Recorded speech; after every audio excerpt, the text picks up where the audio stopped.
Yuk jadi bagian dari dakwah kami. Dukung operasional dakwah dan sosial kami, raih pahala amal jariah yang terus mengalir sampai hari kiamat.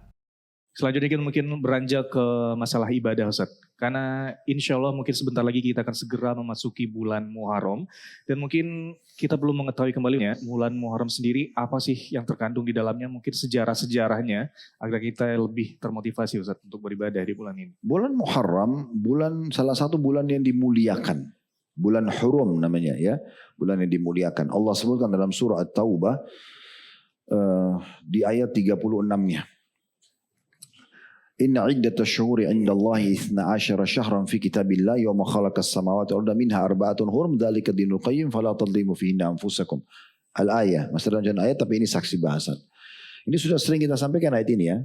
Terjemahannya sesungguhnya di sisi Allah Subhanahu wa taala ada 12 bulan yang sudah Allah tentukan dari semenjak penciptaan langit dan bumi. Ini bulan-bulan Hijriah.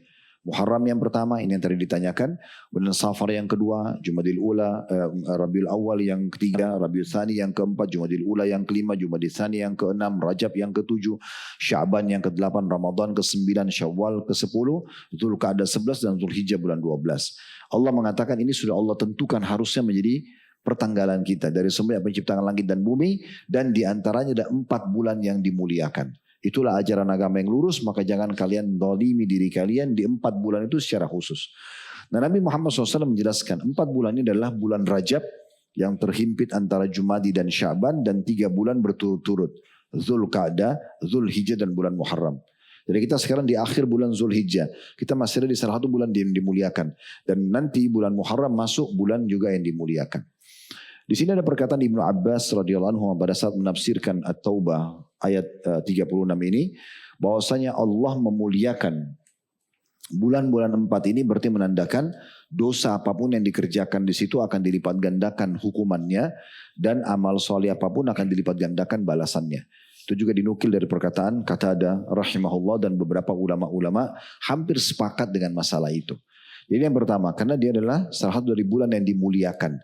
Jadi amal soleh apapun yang antum kerjakan, dari sholat 5 waktu, dari sunnah rawatib, qobliyah dan ba'diyah, puasa sunnah, zikir, majlis ilmu, semua itu di bulan-bulan ini lebih banyak pahalanya. Ini adalah bulan-bulan yang mendampingi atau menyaingi bulan Ramadan, walaupun Ramadan lebih afdal gitu ya.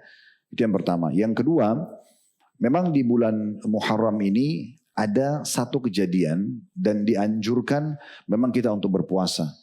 Waktu Nabi SAW dalam riwayat Bukhari Muslim tiba di Madinah, dinukil dari beberapa sahabat, maka beliau menemukan orang-orang Yahudi lagi berpuasa di tanggal 10 Muharram, dikenal dengan Ashura.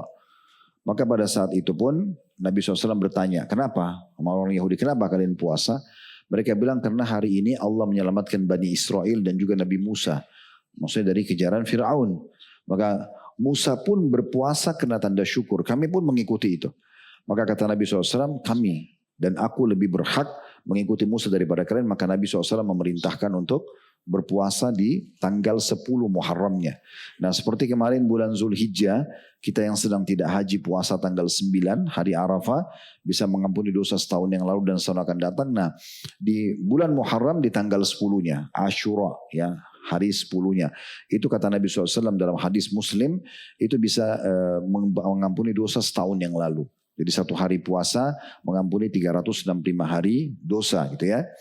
Dan pernah dalam satu riwayat juga beberapa sahabat mengatakan, ya Rasulullah, tapi kalau kita puasa pada hari ini Yahudi bahkan Nasrani juga memuliakan 10 Muharram, terutama orang-orang Yahudi.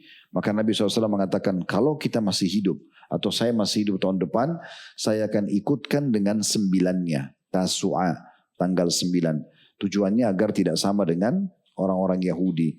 Maka ini diantaranya gitu ya. Dan puasa apapun yang antum kerjakan di bulan Muharram, Senin Kamis, Ayyamul Bid, itu tetap lebih besar pahalanya dibandingkan bulan-bulan lain dari puasa-puasa yang sama. Senin Kamis, Ayyamul Bid. Karena kata Nabi SAW, puasa yang paling mulia setelah Ramadan adalah puasa bulan Allah Muharram. Oleh karena itu kita berpuasa. Tapi bukan berarti di sini kita berpuasa sebulan penuh. Puasa-puasa yang rutin aja, Senin Kamis, Ayyamul Bid gitu ya. Terus ditambah mungkin 9 dan 10 ya, bulan Muharram. Nah kalau antum mau nyambung misalnya kan 9, 10 itu 9 sama 10. Nah tanggal 11-nya kan bukan Ayyamul Bid ya. Tapi kalau antum mau niatkan untuk puasa tatawu, pendekatan diri kepada Allah, maka kita bisa gabung tuh. 9, 10 niat Taswa dan Asyura, 11, 12-nya ini puasa sifatnya tatawu tambahan. Kemudian 13, 14, 15 puasa Ayyamul Bidnya, gitu kan. Maka itu bisa dijadikan satu pekan untuk berpuasa.